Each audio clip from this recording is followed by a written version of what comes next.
I transformed from a loving husband into a master of deception, all in the name of truth. Betrayal turned my love into suspicion, and I found myself plotting to uncover the full extent of Clara and Alex's deceit. This chapter is about the trap I set, a plan so cunning it could have been ripped from a spy novel.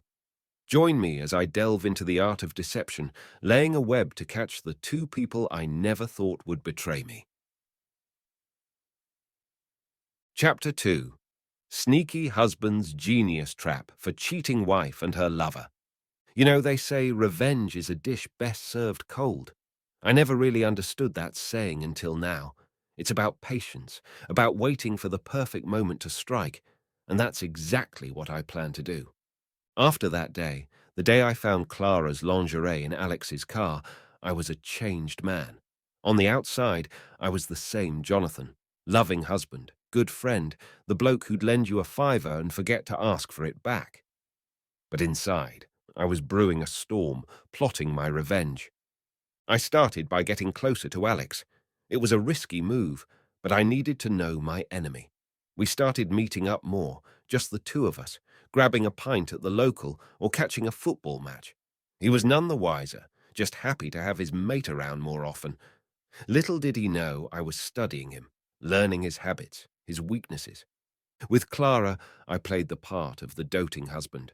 I brought her flowers, cooked dinner, listened to her talk about her day.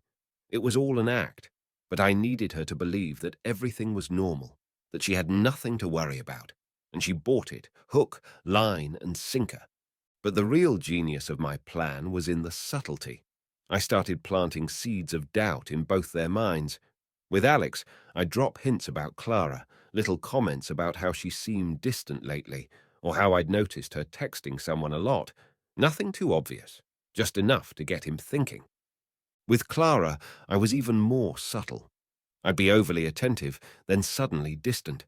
I'd make offhand comments about trust and loyalty, watching her reactions closely. I could tell it was getting to her, this constant push and pull.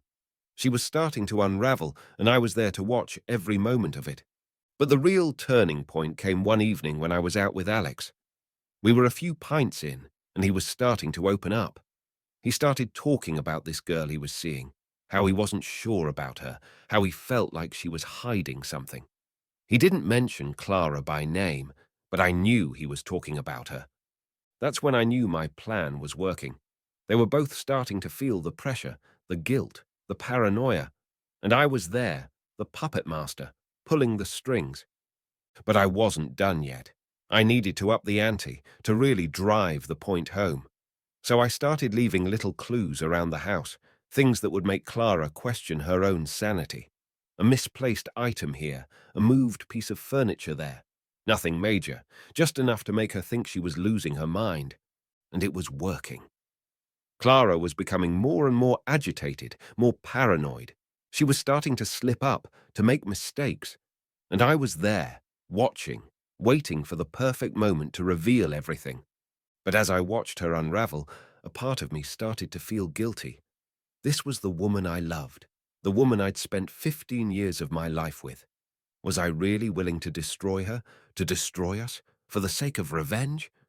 I pushed those thoughts aside. I had to see this through.